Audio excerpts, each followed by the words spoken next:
Okay, let's talk about what's happening right now in tech, because it is, for all intents and purposes, a modern day gold rush. But instead of picks and shovels, we're talking fiber optic cables and silicon chips. And the prize? It's the very foundation of the new AI economy. So let's dig in and figure out if this is all a massive bubble about to pop, or if we're actually on the ground floor of a whole new world. And to really get a sense of the sheer scale of this rush, just look at this number. $38 billion. That's not the total market. That's the size of a single recent financing deal just for AI infrastructure. It's an absolutely staggering figure that tells you something huge is going on just beneath the surface. And a number that big immediately begs the question, right? Are we just watching a speculative bubble inflate to totally dangerous levels? Or are these the kind of foundational investments you have to make to build a completely new kind of economy? Let's break that down and see where the smart money is really going. All right, so let's start on the financial front with that $38 billion figure. This is actually the largest debt deal for AI infrastructure that's ever been done. And it's all to fund a project by Oracle, which is making this enormous bet to build out data centers specifically for, you guessed it, OpenAI. Now, when you look at the details, a 4-year maturity with interest just a bit over the benchmark, that might seem kind of standard. But here's the thing that's truly remarkable, the demand. I mean, for a debt package this colossal, to have banks and private credit firms literally lining up to get a piece of it, that shows an incredible level of confidence that the future demand for AI compute is as reliable as your monthly power bill. So why the frenzy? Well, this quote from Endgame Macro just nails it. This isn't just about building more server farms. It's about controlling the essential resources of the 21st century, the modern oil fields. It's a flat-out race to own the physical foundation of the AI ecosystem before your competition does. Of course, a deal this big is going to have people seeing it in two completely different ways. The bubble watchers, they see the size of this debt and they immediately cry overexuberance, a classic warning sign. But on the other side, you have people who see a paradigm shift. They argue that the market's huge appetite for this debt actually proves investors believe AI-driven demand is a super safe bet, which makes this a really calculated move in a new infrastructure arms race. And all this brings us to this really fascinating new concept, the financialization of compute. What Oracle is basically doing is taking the promise of future AI demand from companies like OpenAI and turning it into a stable, predictable, and, this is the most important part, a bankable asset today. They're essentially making data centers function like a public utility with guaranteed revenue streams that justify these massive upfront investments. But look, building these new oil fields isn't just about money and real estate. It's about what you fill them with. And that brings us to the technology front, where there's an equally fierce battle raging over the chips that do all the thinking.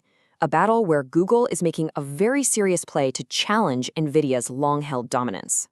The huge news here is this massive deal between Google and the AI company Anthropic. And when I say massive, I mean it. We're talking up to 1 million of Google's specialized AI chips in a deal worth tens of billions of dollars. This is such a big moment because it's the first time Google has ever set up a dedicated cluster of its super powerful TPUs for a major client that isn't Google itself. So you're probably asking, what the heck is a TPU? Well, a Tensor Processing Unit is a chip Google designed from the ground up for one thing and one thing only: running AI models as efficiently as possible. Unlike a general-purpose GPU from a company like NVIDIA, which can do all sorts of things, a TPU is a pure specialist. And that specialization, that's the whole ballgame here. Think of it this way. NVIDIA's GPU is like an all-terrain monster truck. It's incredibly powerful and it can go anywhere. Google's TPU, on the other hand, is like a Formula One car. It's hyper-specialized for just one track: AI. Now, for a long time, NVIDIA's flexibility made it the undisputed king. But what's changing right now is that Google's latest TPUs are getting so ridiculously fast and efficient on that one track that major players are starting to choose the specialist over the generalist. So you've got billions in financing on one side, you've got this high-stakes chip war on the other. It really makes you wonder, right? What is the end game here? Why are these companies going all in with such massive, massive bets? Well, it all comes down to a truly world-changing vision. I think Microsoft CEO Satya Nadella put it perfectly in his recent shareholder letter. The vision isn't just about faster servers or slightly better chatbots. It's about creating a world where expert level help from a researcher, a coder, an analyst is available to every single person on demand. That is the new frontier they are all racing to build.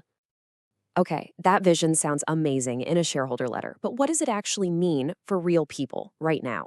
Let's just zoom out from the billions of dollars and the nanometers on a chip and see the real world payoff that this is already starting to have.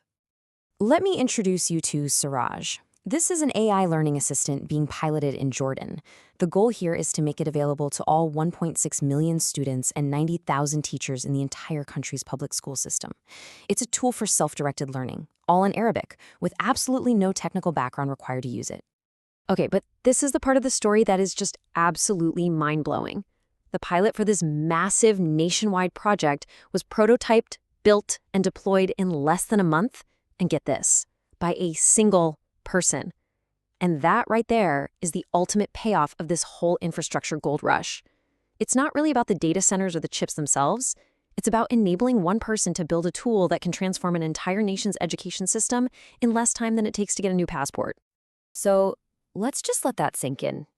If this new AI infrastructure allows one person to build a tool for an entire country's education system in under a month, that leaves us with one really big, profound question to think about. What comes next?